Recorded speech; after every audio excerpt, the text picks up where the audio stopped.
Olha, agora eu quero que você preste atenção nessa história. Na cidade catarinense de Itajaí, uma mulher de 24 anos foi presa preventivamente por perseguir um dentista e a namorada dele, mesmo após medidas cautelares impostas pela justiça. A perseguição começou em 2019 e se intensificou nos últimos meses, com ameaças, monitoramento e criação de perfis falsos para contato.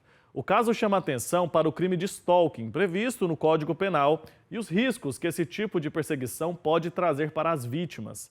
Para entender mais sobre esse assunto, eu converso agora ao vivo com a advogada criminalista Vanessa Avelar, doutora que está conectada aqui com a gente. Um ótimo dia, seja bem-vinda. Bom dia, Wilker. Bom dia. É um prazer estar aqui. Prazer recebê-la também, ainda mais para falar de um tema tão assustador assim, né? Imagine só, você ficar quase 6 anos sendo perseguido por uma pessoa que você mal conhece. Explica pra gente como que a lei define esse crime chamado de crime de stalking. Vamos lá, Wilker. O crime de stalking, na verdade, é como se fosse um adendo do crime de ameaça, tá? O crime de ameaça está previsto no artigo 147A, 147 do Código Penal. E o crime de stalking, ele foi inserido pela Lei 14.132 de 2021 como o artigo 147A do Código Penal. Essa mulher, ela foi, na verdade, foi incutido a ela os delitos de perseguição, injúria e ameaça, né? Além do delito de stalking. Então, qual que é a definição do delito de stalking? É o crime de perseguição, que na verdade consiste em perseguir alguém reiteradamente, ameaçando ou invadindo a esfera da liberdade ou privacidade, né? Então, a partir do momento que a pessoa, né, a vítima, ela se sente incomodada com a reiterabilidade daquela pessoa no contato, seja por telefone, seja na casa dela, seja qualquer tipo de contato, ela se sentir ameaçada com isso, ela pode procurar as autoridades e ali incutir a ela o delito previsto nesse artigo. Nesse caso em concreto, ela não somente ao dentista, como também a namorada dele, ela enviava mensagens, ela foi até a casa dele. Então, é super importante aqui, Wilker, as pessoas, eu até ontem comentava sobre isso com um colega, as pessoas, muitas vezes elas não têm ideia do limite entre você ter um ato normal de um ser humano, né, às vezes de uma falta de racionalidade, e de você cometer um crime, né? As pessoas precisam entender que quando você passa de um certo limite, você sim comete um delito e você está aí praticamente prestes a ter aí toda a lei. Você vai ter aí todas as consequências, né, da lei sobre você. Então, essa mulher ter sido presa preventivamente com base nas práticas dela com relação aos atos aos atos delituosos que ela cometeu, na verdade é uma resposta muito, muito prática diante daquilo que ela fez. Parece uma coisa muito boba, né? Mas não é. Quando geralmente a gente vê isso muito comum nos casos de violência contra a mulher, os delitos de stalking, né? O homem que persegue, o homem que não se conforma com o fim do relacionamento, ele persegue reiteradamente a mulher. Então, parece muito normal, você é minha propriedade, e é normal eu ir até você e te perseguir. Não é normal, é um delito. Então, as pessoas precisam entender que há um limite entre você procurar alguém tentando reatar um relacionamento, procurar alguém tentando ter um contato amoroso com aquela pessoa e fazer disso algo que incomode ou tire a paz daquela pessoa, E né? coloca a Então, pessoa em risco também, né? E as outras pessoas que estão próximas também. Mas agora eu quero entender o seguinte: estamos falando desse assunto, parece algo muito novo, por conta da internet, das redes sociais. Mas não é tão novo assim, né? Você já mencionou aí que em muitos casos a pessoa fica perseguindo a outra reiteradamente, vai ao trabalho, vai até a casa dessa pessoa, então não é algo tão novo. Como que a lei ela prevê e protege as vítimas desse tipo de crime? Por exemplo, qual a punição? Existe um tempo de prisão? Uma multa? Como que acontece nesse caso? Porque aí, por exemplo, essa mulher já tinha uma medida cautelar, ela não podia se aproximar dessas pessoas, ela estava fazendo isso. Tem uma medida mais severa que pode garantir que ela não se aproxime de fato dessas pessoas aí? Porque a gente não sabe, né, que com a pessoa nessa situação é capaz de fazer. Sim, existe uma pena em abstrato para esse tipo de delito, tá? De 6 meses a 2 anos e multa. Só que tem um detalhe, Wilker. Essa pena em abstrato, ela é aplicada somente numa sentença, né? Após toda uma instrução, né? Então, só lá no final não, né? Após a sentença, no final do processo não. No final é só no trânsito julgado. Mas após uma sentença. Até a sentença, tem essa fase onde estava, né? O juízo ele pode aí conceder uma medida protetiva à vítima para que essa pessoa não se aproxime, né, da vítima enquanto o processo estiver em andamento, tá? Neste momento, a vítima é esse ponto que eu critico muito, tá? A medida protetiva ela é um meio de, entre aspas, proteger a vítima. Só que existe um grande problema, não há meios de fiscalizar a medida. Então, o que ocorre? As pessoas têm a medida para protegê-la, mas não há como fiscalizar como vai se dar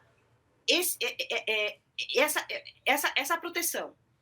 A pessoa vai se aproximar e não tem quem faça a pessoa não se aproximar, ou seja, não tem como colocar uma tornozeleira naquela pessoa para que ela não se aproxime. Ela vai se aproximar e pronto, né?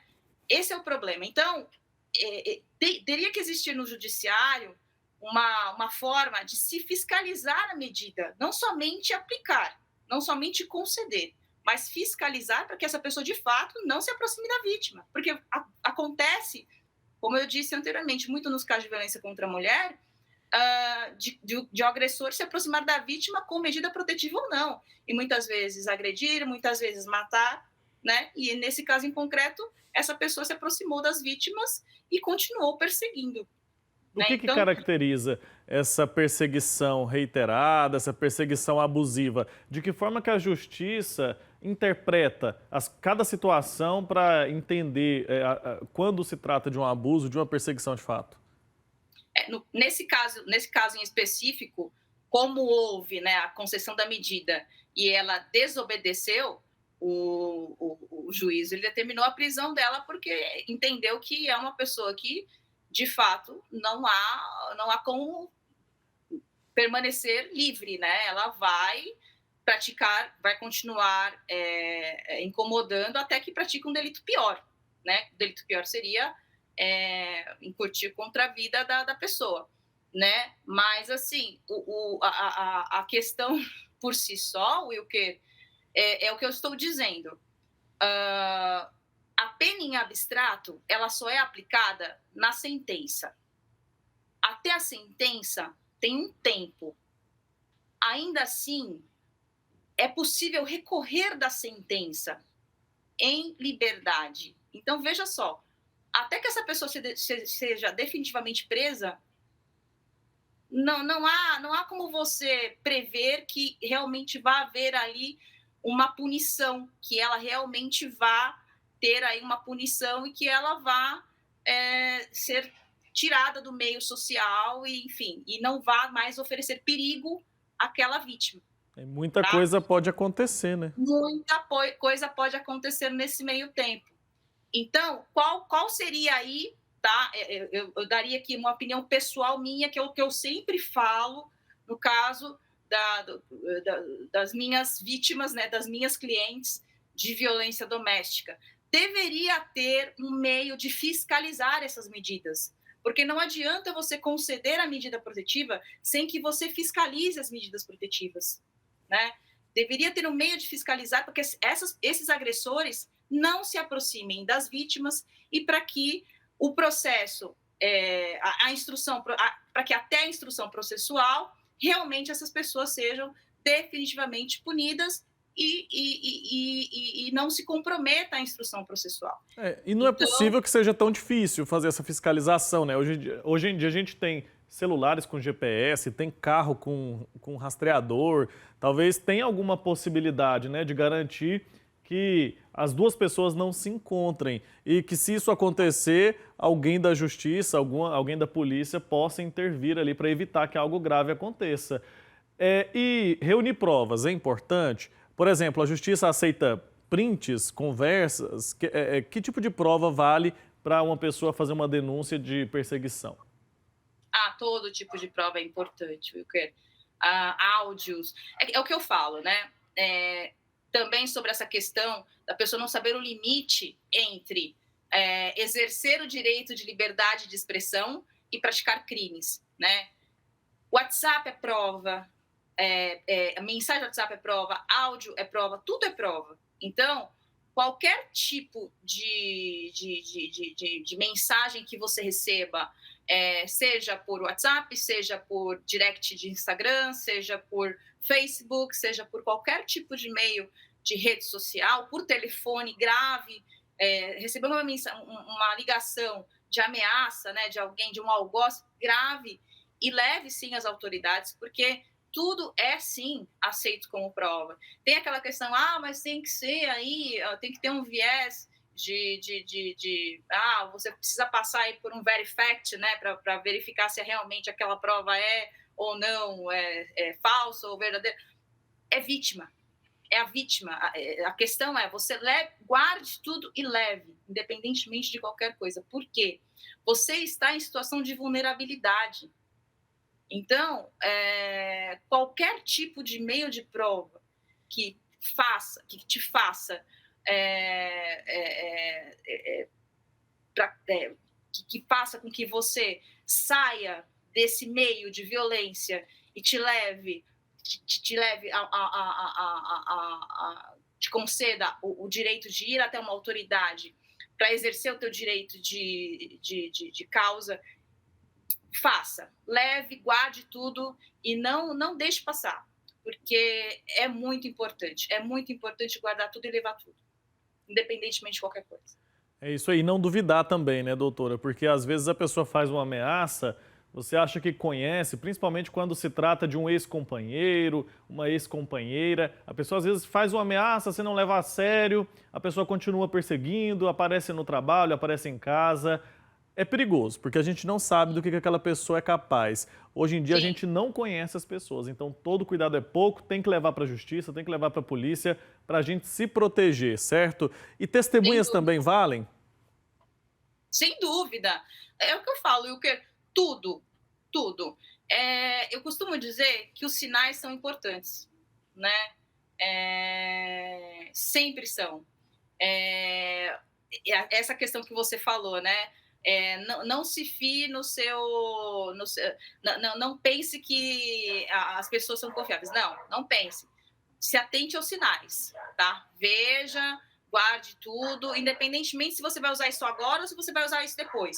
Guarde e, quando você achar que é o momento, leve. E se você sofrer um ato de violência ou de perseguição ou de ameaça e há testemunhas, leve essas testemunhas sim. Elas serão importantes, porque quando há uma instrução, é necessário prova documental, né? Que seriam essas mensagens, que seriam essas gravações, que seriam esses áudios, e é necessária a prova oral, que são as testemunhas. Então, sim, é super importante que hajam pessoas aí para serem ouvidas durante uma instrução processual ou durante também um depoimento numa delegacia. É super importante que hajam, sim, testemunhas para serem ouvidas. Perfeito, doutora. Obrigado, viu, pela sua participação, pelas orientações e o alerta também para quem nos acompanha nessa manhã. Até a próxima, viu?